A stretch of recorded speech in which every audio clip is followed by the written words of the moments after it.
भगवान फिर अपने शिविर में गए, ब्रजवासी अपने शिविर में गए, यशोदा मैया, नंद बाबा, कन्हैया तक मिलवे आए। महाराज खूब अपार हर्ष दौड़ गया। श्री राधा रानी से भी मिले। जब गोपांगनाओं ने, किशोरी जी ने देखा श्री कृष्ण को तो देखती ही रह गई दूर से।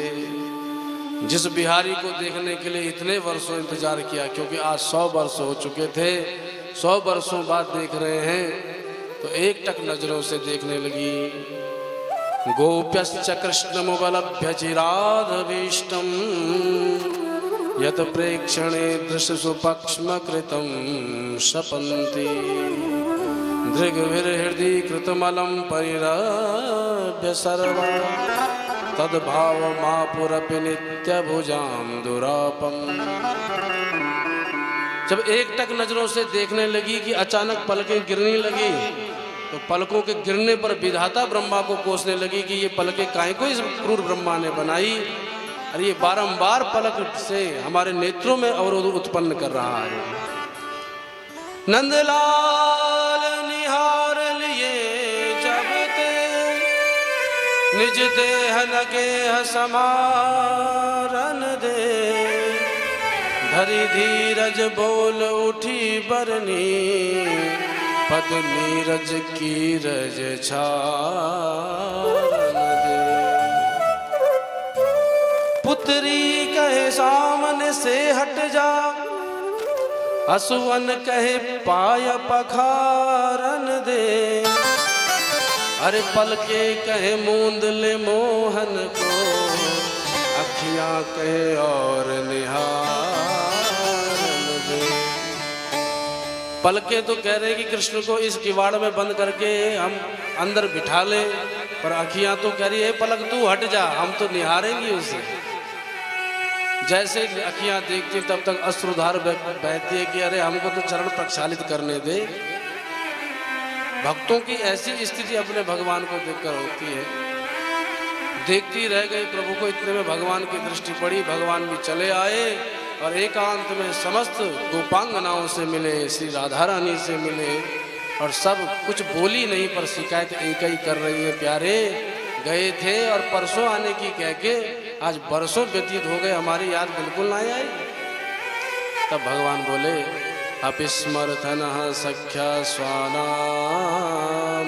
चिकीर्षया गतांसि रायितांशत्रु पक्षक्षपण चेतसा। देवी क्या बताऊं, जब से मैं वृंदावन से निकला तब से भाग ही रहा हूं। कभी मथुरा से भागो, कभी द्वारका से भागो, कभी इंद्रप्रस्थ से भागो, भाग ही रहा हूं। एक बार भी चैन से नहीं बैठा, क्योंकि कर्तव्य परायण हो चुका था। मेरे भक्तों के जीवन पर बहुत संकट आए तो उनको भगाने, संकटों को भगाने के लिए, रक्षा करने के लिए मुझे भागना पड़ा। मुझे क्षमा करना। देखो ये विधाता ही ऐसा करता है, ये प्रारब्ध कर्म ही ऐसा है कि कभी सब प्रेमी मिल जाते हैं फिर बिछुड़ जाते हैं। पर देवी आज हम आपको एक ज्ञान देंगे, क्या कि मैं सर्वत्र व्याप रहा हूँ, अहम ही सर्वभूतानां आदिरन्तोऽन्तरं बहिः भौतिकानां यथा खं वा भूवायुर्ज्योतिरंगना।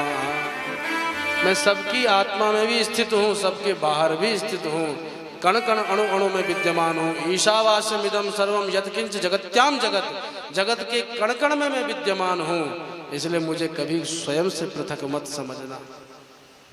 चरणों में गिर के गोपांगनाओं ने एक ही वस्तु मांगी, प्रभु अब तो हम घर जाएं, पर जाकर के बस आपके ही चरणों में नेह लगाएं। आहुश्चते नलिन नाभ पदारविंदम योगेश्वरे हृदय विचिन्त्य मगाध बोधेहि संसार कूप पतितोत्तरणावलंबम गेहंजुषामपि मनस्सुदयात् सदा। घर जाएंगी तो घर के काम करेंगी, पर हे मनमोहन एक ही वरदान है कि भले ही हम संसार में पिसती रहें, खूब काम करती रहें, पर मन एकमात्र माधव आप में लगा रहे। भक्त यही मांगते हैं। ममोत्तम श्लोक जनेषु सख्यम संसार चक्रे भ्रमतः स्वकर्म भी। अपने कर्मानुसार प्रारब्धानुसार हम भले ही इस जगत में खूब बारंबार जन्म मरण को प्राप्त हों, पर हे प्रभु आपसे कभी दूर ना हो, आपके भक्तों से कभी दूर ना हो, ऐसा वरदान दीजिए भगवान। तथास्तु कहे। अंत में आए थे तो 3-4 दिन के लिए, पर 3 महीने तक कुरुक्षेत्र में अपार प्रेम दौड़ाया। और तब द्वारकावासी द्वारका, ब्रजवासी ब्रज में, इंद्रप्रस्थवासी इंद्रप्रस्थ में चले गए। बोलो द्वारका नाथ भगवान की जय हो।